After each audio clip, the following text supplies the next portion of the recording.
What's happening, guys? Welcome back to SWILL Radio. Mike here, giving you guys some news that you can most definitely use.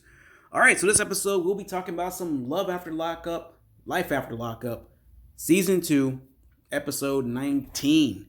All right, so the episode starts with Michael and Megan. Megan's inside the car, Michael's standing outside in a parka, talking to her in the snow. All right, so she went ahead. I remember last episode, if you guys do remember, last episode, she admitted that she met with one of her friends. She talked to him, and he comforted her. Mike was pretty mad. He went inside the house, and that ended the episode. So this episode starts off, they're talking about the friend. Michael's asking simple questions. Megan states that, hey, we only kissed. And Michael's asking, did you guys smash? Did he sleep with him, basically? And she says no. So he gets the guy on the phone, asks him a couple questions. He asked, hey, man, y'all smash? He said no. Did y'all kiss? He said no. And Megan's like, what? This dude's lying. So Michael tried to put Megan on the phone, and she's like, I'm not talking to him. That's not my friend. That's not my partner. I'm not talking to him at all.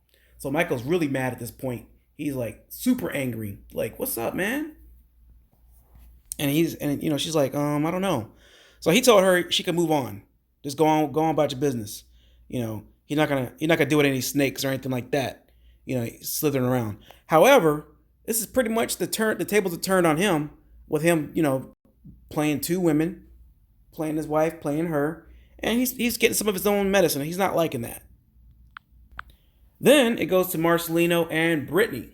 All right, so Marcelino wakes up the next morning and he's feeling pretty guilty about what he did on last episode. He gave Britney a hard time coming back late from having some dinner with her friend.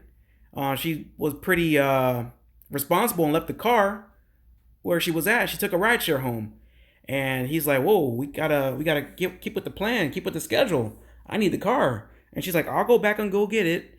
I might get pulled over, might get arrested, but at least I was being responsible enough to take a rideshare." So yeah, so he wakes up that morning and he apologizes to her, and he's like, "Hey, I'm sorry about yesterday. I went a little bit over the board, yada, yada, yada." She's like, "It's okay."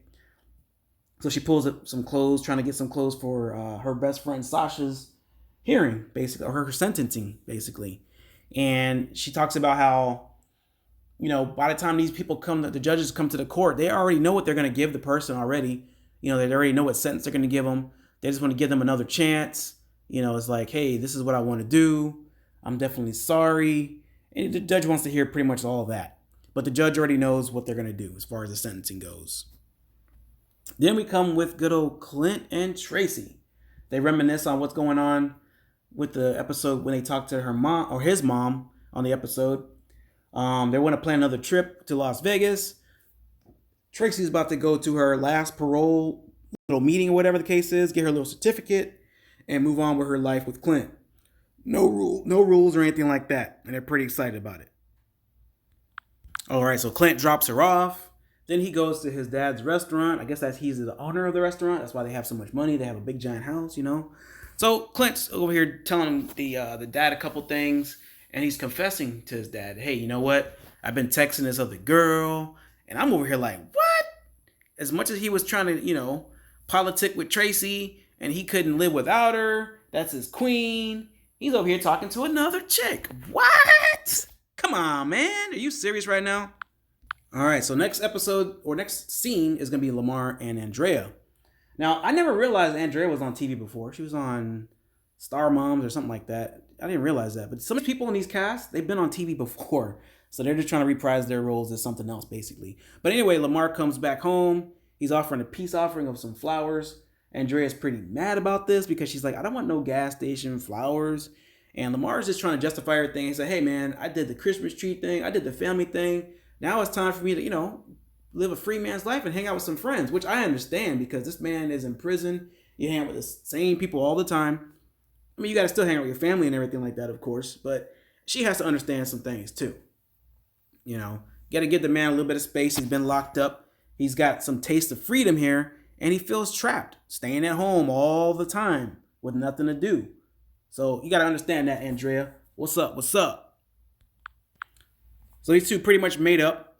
Lamar made a makeshift mistletoe. Andrea's like, "What's that? Is that something you just made?" And he's like, "Yeah." So they kind of made up. They kissed a little bit. And that's pretty much how that scene ended there. All right, then we come to Lizzie and Scott. All right, so Lizzie picks up Scott to take him on a date.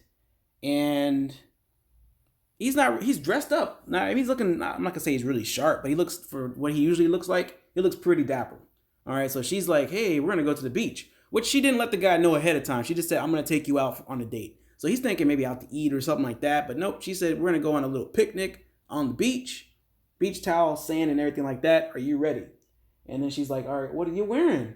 And he's like, well, obviously not this. So he goes in and changes. All right, so she's like, what's taking you so long? Are you ready? Come on, man, let's go.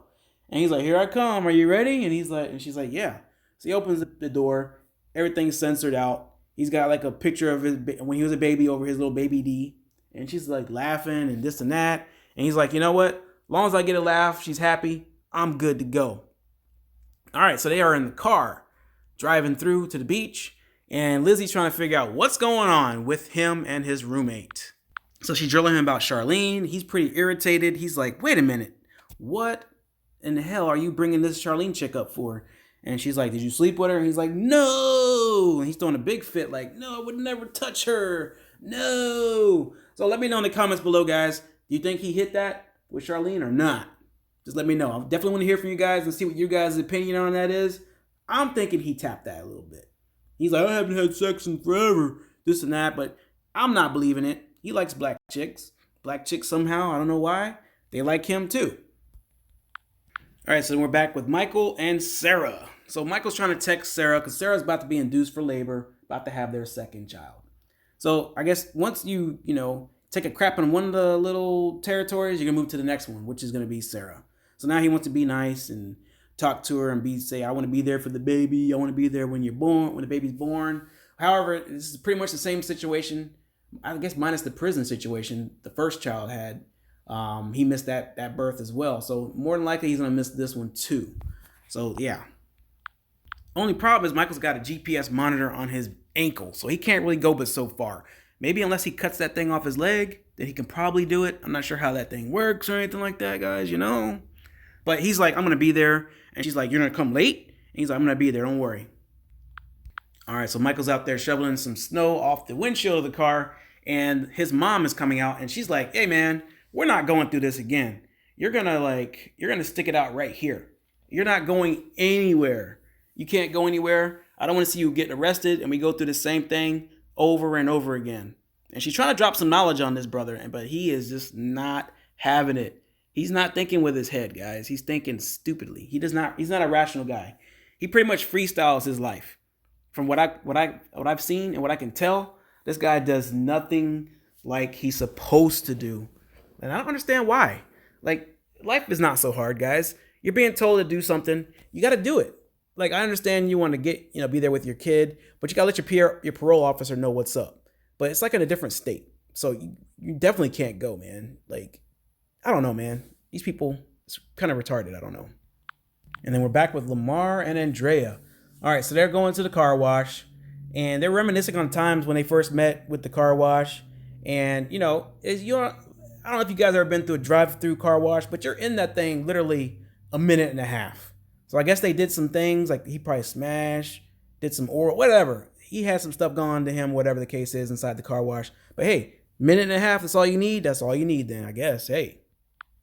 All right, so if we flash to Megan with her best friend, and she talking about the situation with Michael and how he found out about her messing with his best friend. And the friend is like, what? I can't believe that happened. But I mean, people, I guess people get lonely. Things happen. And yeah, things happen for a reason, I suppose. But the friend is like, hey, you gotta be careful what you're doing, man. You gotta, watch what you're doing. Stay in your lane, basically. All right, so now we're at the hearing or the sentencing for Sasha, which is Britney's best friend. She pleads out. She says, I'm so sorry for this happening. Now, she didn't necessarily kill the two people, but she was an accessory, basically. So she was there. So the judge was like, I hold you responsible. I'm going to give you 2 years or 24 months for this. I'm going to give you a year for this. I'm going to give you this, that, and that. So she's really not going anywhere for a long time. Now, I don't think she necessarily got 30 years. I didn't do the math in my head or anything like that. But she got some serious time. And everybody that was inside the courtroom was pretty much shocked. Like, what? WTF? So yeah, she's going away for a long time. Not as long as they thought, but she's going away for a while. And police shackle her, or cuff and shackle her up, and she gets escorted off. All right, so it says that Sasha will be eligible for parole in 2025. She'll be 32 years old at that point. Then it goes back to the scene with Michael and his mom. She's like, you know, I'm going to go ahead and cook some breakfast. She thinks she cooked some sense into his head. However, she's like, I'm going to go make some breakfast. I hope I don't come back and see you driving off, this and that. And, you know, you go into the scene, you see that she actually drove off. All right, so then we got Lizzie and Scott on the beach. He's like, hey, I don't want to argue with you anymore. I don't want to fight, you know, yada, yada, yada. Then he gives her a black little box. It's probably a ring of some sort. She's looking confused as a mofo. Doesn't know what's going on. So she's like, what is this? And then it cuts the scene. Then we got Clint and Tracy once again. Clint is driving through some little area to a little, I guess like a hotel or something like that. And let me see. So basically all he does is he has like the little champagne. He's waiting for her and she finally shows up. And because I think this is like one of those things where it seems like this happened before in other episodes where she ditched him after they got married, but he's probably thinking that's going to happen again. So she finally shows up. They have the little champagne. She can actually drink legally now without having any issues. But, you know, he's going to be her guardian angel, of course, guys. So that's the season 2, episode 19 in a nutshell, guys. We do the quick caps on these every single week. Hope to see you guys on the next one. Let me know in the comments below what you guys think should happen to each and every one of these couples. Let me know which one is your favorite couple. Is it a waste of time? Are some of these couples, are they fake? Some of the stories? I'm pretty sure some of these stories are fake. I don't think all these stories are real. But let me know in the comments below, guys. Definitely want to hear from you guys. I cannot wait. Like, comment, share, and subscribe, and we'll see you next time. Peace. Like and subscribe. Make sure you hit the bell of notification, guys.